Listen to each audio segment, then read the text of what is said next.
리박스쿨 지금 장안에 아주 화제입니다. 많은 사람들이 여기 댓글에 보니까 어제 제가 말씀드린 거 스픽스 어제 안 보셨나 봐요. 과연 이 리박스쿨이 어디로부터 시작이 됐을까? 제가 2018년에 공직선거법 특강을 한 적이 있습니다. 국민의힘 소속도 아니었습니다. 가서 보니까 너무 이상했어요.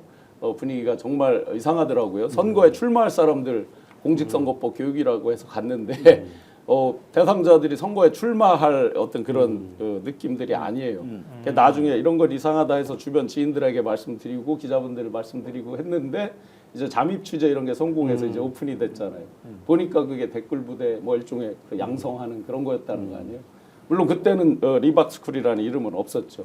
그래서 제가 이제 하도 고소고발 이런 것들이 많이 걸려서 제가 제보하고 이런 것들은 말씀을 안 드리려고 그러는데 여기 뭐 댓글에 이렇게 써주셨길래 지금 벌써 9,600분 이상 들어와셨는데 한번 잘 그렇게 보시고 어떻게 보셨습니까? 이 리박스쿨에 대해서. 참 뿌리가 깊다. 뿌리가 깊다라는 생각이 많이 들고 우리가 조금 방심하는 사이에 역사를 회귀시키려고 하는 사람들의 그 준동은 계속될 것이다. 그리고 대선이 지나고 나서도 또 그럴 현상이 벌어질 개연성이 매우 크다.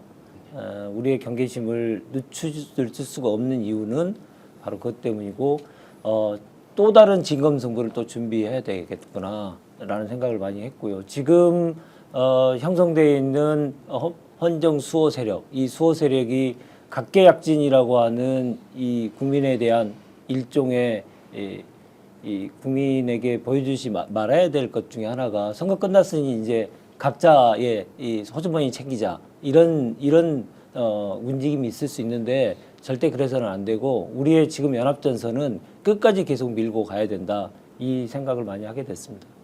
네, 지금 벌써 10,000분이 넘는 분들이 아주 그 격분하는 댓글들을 엄청나게 남겨주셔서 일일이 읽어드리기도 힘든데 오해숙님께서 리박스쿨 꼭꼭문수 전광훈 쯧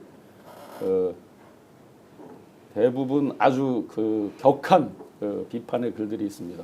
소장님, 그 네. 시민단체, 시민사회단체 쭉 하면서 뭐 여기에 보니까 뭐 늘봄 뭐 이런 걸로 네. 해서 보조금을 어떻게 하고 이런 내용이 이제 줄을 이루고 있잖아요.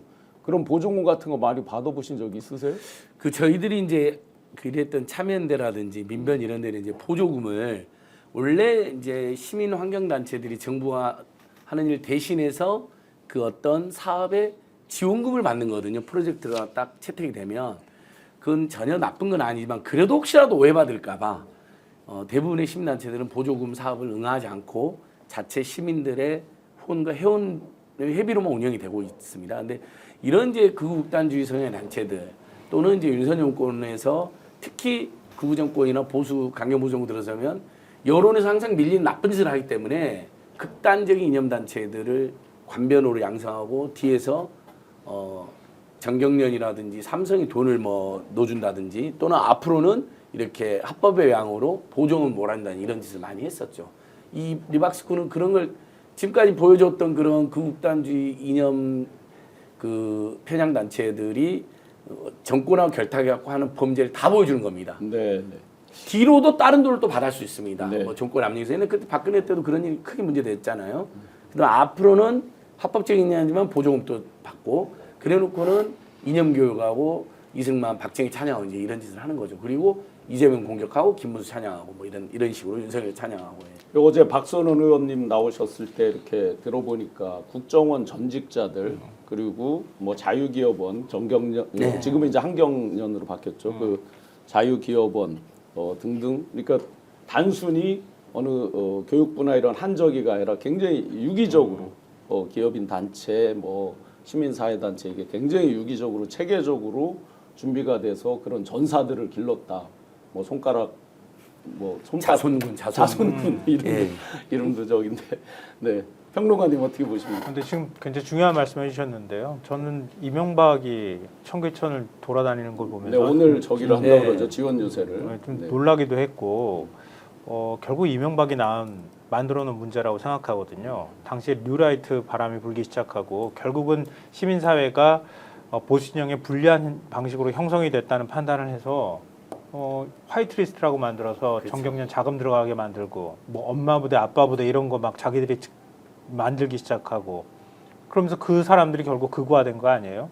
엄마 부대, 심지어 엄마 부대 대표라는 사람은 그 일본 대사관 앞에서 천황 만세를 외치고 있더라고요. 제가 보니까 일본에 사과하고 너무 놀라기도 네. 했는데 그 이명박이 뿌려놓은 씨앗이에요. 그 다음부터 보수 진영은 끊임없이 자기들을 지지해줄 만한 세력을 키우는 작업들을 해왔거든요. 네. 그 박근혜 지나가지고 윤석열 정권 때는 오히려 그렇게 키워놓은 인사들이 정권에 깊숙이 지금 중요한 인사로 들어와 버렸잖아요. 그러니까 더 사실은 안 좋은 방향으로 가버린 거죠. 그러니까 이거는 김문수 후보하고 연결이 됐냐 안 됐냐의 문제가 아니라 국민의힘하고 어찌 보면 한 몸으로 그 작업을 주도해서 한 게 국민의힘이고 그게 결국은 자기들이 부정할 수 없는 하나의 세력으로 만들어 놓은 거예요. 그 중에 한 명이 리박스쿨이라고 하는 거고 리박스쿨도 2020년부터 기독자유통일당부터 관련이 돼 있다고 얘기를 하고 있잖아요. 네. 김문수 후보가 만든 것이기도 하고요. 그러니까 김문수 후보는 그때 자기도 거기에 직접 참여를 한 당사자이기도 하지만 결국 그렇게 뿌려놓은 그 토대 위에서 자기도 같이 활동했던 거예요. 한 몸처럼. 근데 지금 국민의힘은 아니라고 막 부정만 하고 있잖아요. 또 부정하면서도 굉장히 웃기는 게 뭐냐면 질문을 받고 나니까 손일숙 대표 아십니까? 뭐 이렇게 물어보니까 안타 모른다 부정도 못해. 네네. 부정하면 거짓말하게 되는 거니까. 그러면서 거기서 댓글을 다는지 뭔지 내가 알게 뭐냐라고 인터뷰를 해요. 알게 뭐냐 아니라 한 몸처럼 같이 움직였던 건데 네, 어찌 네. 보면 그러니까 우리가 뭐 내란을 극복한다 이렇게 얘기하고 있지만 그걸 억지로 그걸 그런 방식으로 토대를 다 갈아엎을 수는 없잖아요. 또 그들은 그들의 활동이 있는 것이긴 하지만 그들이 움직이는 자금줄 이게 결국 국민의 세금에서부터 비롯되거나 아니면은 국민들이 모르는 사이에 돈을 계속 지원해주는 방식으로 움직였던 거니까 그거부터 끊어야 된다. 끊고 그런 세력들이 이렇게 직접적으로 선거에 개입하지 못하도록 확실하게 수사해서 일벌 백계해야 한다 이렇게 생각합니다. 오늘 방송 어떠셨습니까? 마음에 들었다면 구독, 좋아요로 스픽스를 응원해 주십시오. 여러분들의 구독, 좋아요는 가장 큰 힘이 됩니다. 스픽스 구독, 좋아요.